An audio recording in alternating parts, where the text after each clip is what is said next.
Hey everyone, welcome back. Happy Monday. I want to talk about more archetypes today. Specifically, we're going to move from the earth archetypes, where we're talking about seeds and trees and the land, move it over to water. We're going to start talking about water. And there's two things I really want to cover, one this week, one next week, about water. And that is always a cat. And that is, well, this week I want to talk about the sea, the ocean, which is a vast enterprise. Obviously, it's 4 oceans in one, really connects, if you have seen Moana, I know I referenced it last week, but it really does connect the land, right? And so there's so much to consider when we think about the ocean and what it can tell us. So the first thing, and I'm sure no one's surprised to say that it's always going to be symbolic of like the unreachable depths of something, right? I think that it is true that we know less about the ocean than we do about space, which I think is wild, all things considered.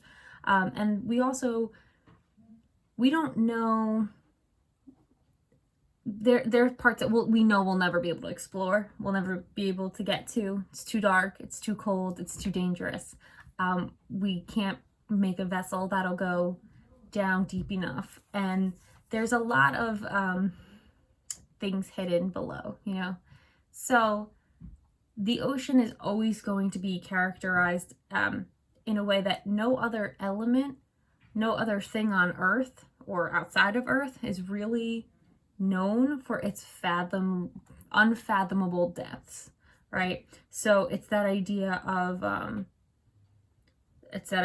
this unknown, the last unknown frontier is the ocean, and it's this idea of this formless, boundless, contained chaos and uncertainty.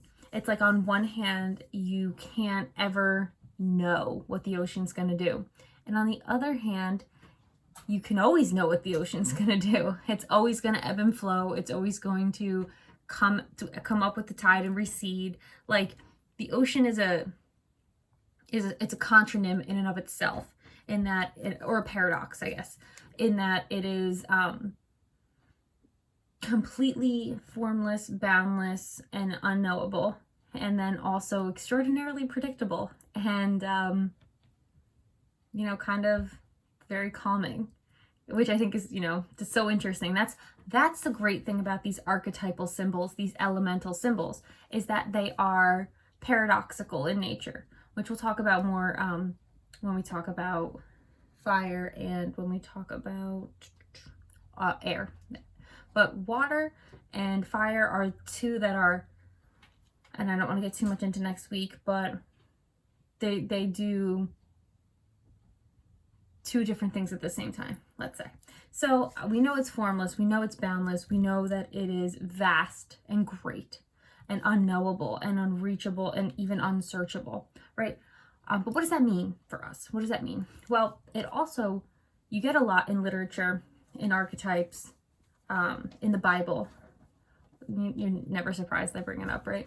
That the sea or seas are symbolic of people, right? So when we see haha, pun intended, when we notice, like in the book of Revelation, when it's talking about the seas rising up, it's not the actual literal sea. It's the sea of people, the multitude of people, right? Because you can have when you look at a whole, if you've ever been to like a concert or a sporting event before coronavirus, you know that there's a sea of people. It's like this overwhelming, I think you can actually literally even do the wave, right? Because it's a sea. So seas are also symbolic of people, and so they're also symbolic of like people's emotions, right? You can drown in pity, you can wallow in guilt, you can do other things that have to do with being with our emotional state. And I've said it before, and I'll say it again. We can search and search and search ourselves and still learn new things about ourselves, because people, like the sea, are unknowable fully. To like, you can always dig further within yourself. You can always learn more about yourself.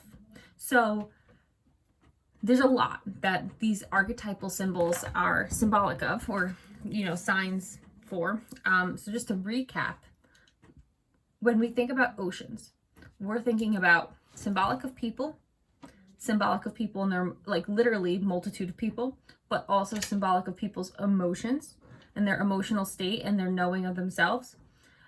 It's symbolic of being formless or boundless, symbolic of vastness or greatness, and it is always going to be symbolic of a great unknowing or an unexplorable situation. Right, so when we look at the sea, right, because this is the whole point of signs. It's like when we look out in nature and we see things and we think about ourselves and what that can tell us. What can the ocean tell us about ourselves? And the first thing is always depth for me. There's always deeper we can go, right? So I've said this before, you know, because I'm studying self-awareness and authenticity, and, you know, I'm becoming a doctor in that kind of a field of social psychology and organizational leadership. And what it comes down to is the more self-aware we think we are, the less self-aware we usually are. And I know for me personally, when I said, you know, when someone asked me, it's like, you know, how self-aware do you consider yourself? And I'm like, very, very self-aware, right? Well, that's not true at all. That wasn't true at all. Because what happened was, you know, I was not at all in touch with my emotional state. And emotions, like the ocean, are deep. They are boundless. And so when we don't explore our emotional complexities, we are doing ourselves a huge disservice. And we live in a society that wants shallow everything, right? They want shallow. If you can swim in a 3-foot pool, swim in a 3-foot pool. Don't swim in the 8-foot pool. Don't dig deeper. Don't dive deeper. We live in a society that champions surface, you know, surface visage looks. And so when it comes down to it, we don't live in a society that wants depth explored. We don't live in a society that wants us to know ourselves. We live in a society that works to indoctrinate, you know, and we've all had those teachers and we've all had those institutions that want us to sort of blindly follow and not investigate and not be curious, right? And so that's really, I think, one of the most important things that we can take from looking out at the seas is that vast unknown that needs to be investigated. And we are vastly unknown to ourselves, to each other. I don't know that even the two best friends that have been best friends for their whole life, and you can tell me if I'm wrong, you think about this, I don't know if we can ever say, well, that person knows everything about me. I don't know everything about me. I was talking to Tom I think maybe today actually, and I was like, I didn't even realize. He's like, I wish you would tell me how you feel. I'm like, Thomas, I spent so long not paying attention to what I feel that I don't even know what I'm feeling until after I've had time to reflect on it. He was like, what? I was like, really? There are times where you will look at my face and you can read my emotion better than I can. And you actually put words to what I'm feeling before I do it. I know, and I thought I was self-aware. Right, so there's always more. Emotional depth is what I struggle with the most. You know, I really only started working on it in 2018 when it was so clear that I was way off the emotional chart. And so, I mean, there's so much work to be done, but it's a lifelong process. Getting to know ourselves, getting to know the versions of ourselves is always going to be. So back to oceans and seas, and what that means for us is explore yourself, right? And then when you're done exploring yourself, explore the world around you. right? The sea, this vast unknowing that the sea gives us, it should bring out in us like an insatiable curiosity. It doesn't. When we get older, what ends up happening, and everybody's seen it and everybody talks about this, isn't new, like I'm not giving you anything profound here. When we get older, we stop asking questions. We just blindly go along, kind of trod through. We stop asking questions. And why? Because people don't like to answer questions. You don't want to ask questions. You don't want to be awkward. But most of the time, you don't want to think. We don't want to think. We stop. And it's to our detriment. It is hugely to our detriment to stop thinking and to start following blindly.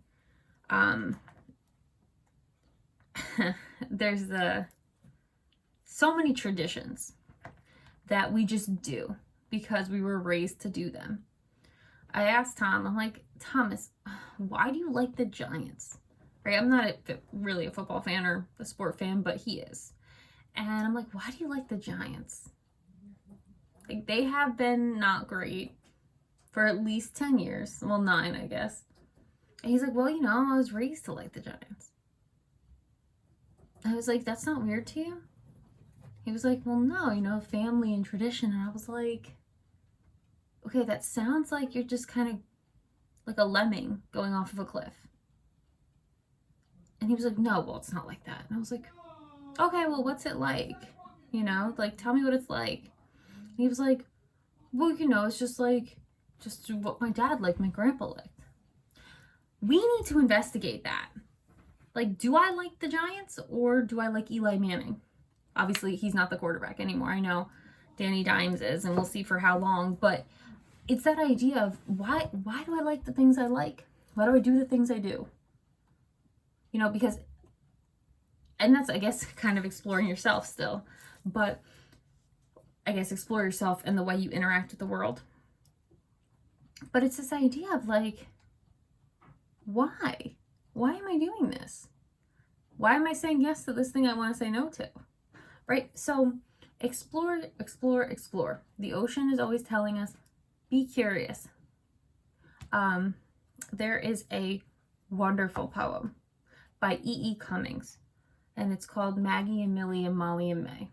And these 4 sisters go down to the seashore, and each of them finds something. And it's indicative of something about their personality. One finds a starfish, one finds a crab, one finds a seashell. And it's this idea E. Cummings keeps coming back to, whatever it is, a you or a me, it's always ourselves we find at the sea. And he's right. When we go to the ocean, when we go to the sea, it's that sense, that pervasive sense of smallness.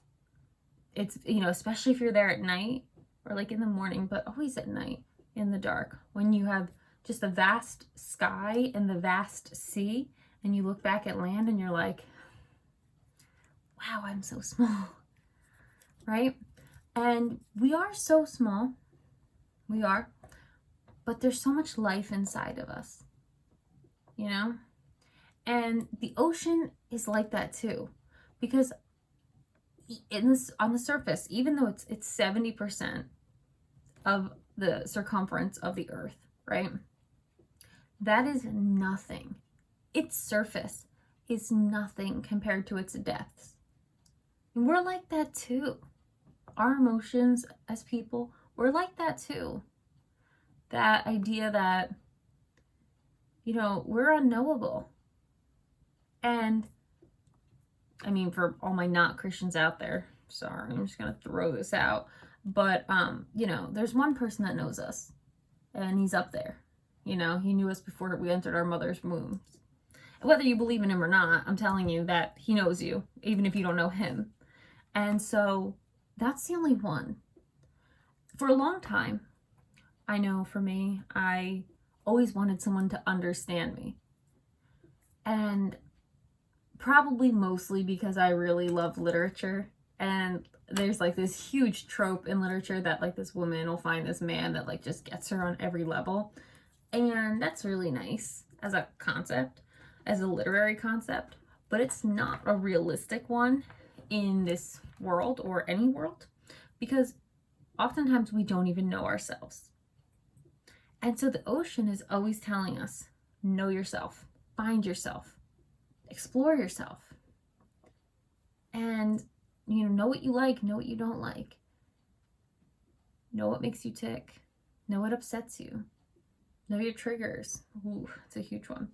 And we ignore our triggers, we distract ourselves. I'm always talking about how we distract ourselves, but the ocean tells us, go find yourself, go learn about yourself, go explore yourself.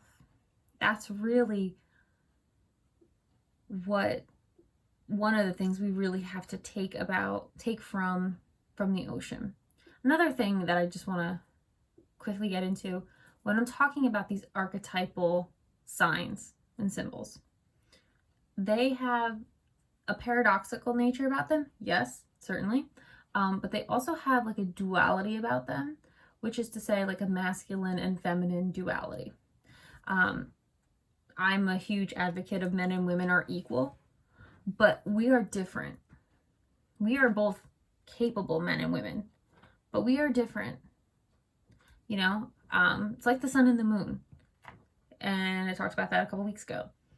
They are both terribly important, but very different. Not one better than the other. Maybe you prefer the sun, maybe you prefer the moon. That's fine. Maybe you prefer the hot, maybe you prefer the cold.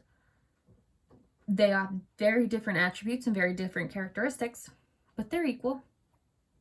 They do the same thing, just on opposite sides of the spectrum. And masculinity and femininity are like that too. And gender, traditional gender, as far as masculine and feminine are concerned, can be found in nature all over the place.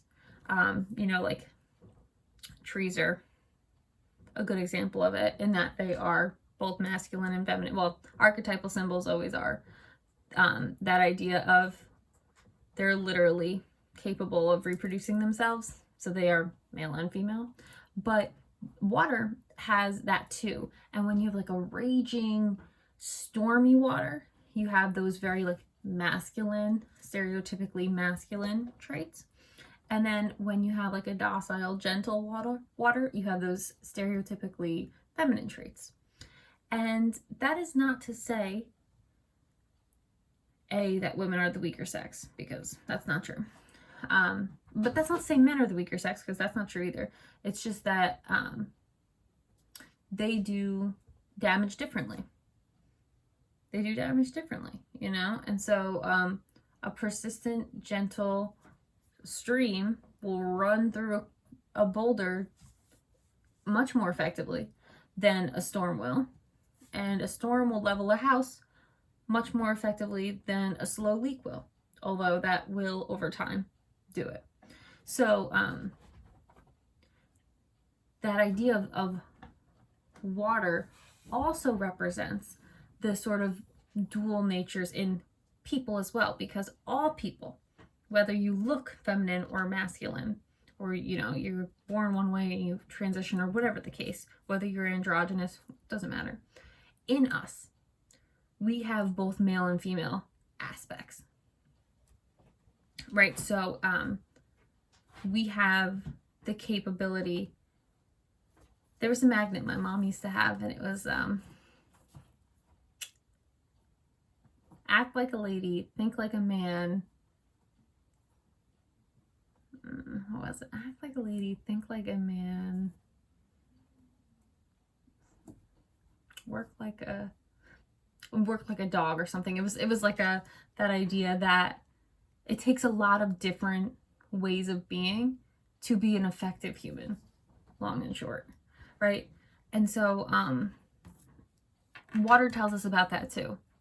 Know both sides of yourself. Know that polarity, right? Because there's a strong side to every person, and there's a softer side to every person, and if we think that we're the hard side we always show the world, then we don't know ourselves, because it's only half the story. And And, you know, if someone who went to the beach went during a storm and all they saw was the destructive side of nature, they would never want to go to the beach. They never want to go to the ocean because they're like, wow, this is awful. Why would you ever want to go to this destructive force of nature? Of course, if they go, you know, the next day and they see how calm and majestic the ocean is, their whole point of view completely changes, right? You can't get to just know one side of yourself any more than you would just go to the ocean on a day that it's storming, right? Right. So the ocean tells us, again, recap, so many things, but mainly it is symbolic of people, their emotions, boundlessness, not knowing, unfathomable depths, and this idea of like a vast greatness. And we're like that. It's so symbolic of humans, right? So it's that inner work that you have to do. I'm always talking about inner work. And it's that naturally curious state that we all have as children that we stop having as adults that we need to hold on to, right? So we'll talk a little bit more about water as an archetypal symbol next week as well. But specifically today I wanted to talk about seas because they're just so important. Next week we'll talk more about water as a symbol, and then like things like lakes and rivers and rain and tap water, you know, things like that. But okay, so I'm running over time. Really love this series. Such a fan. I hope you're enjoying it, and we will talk more next week. Bye guys.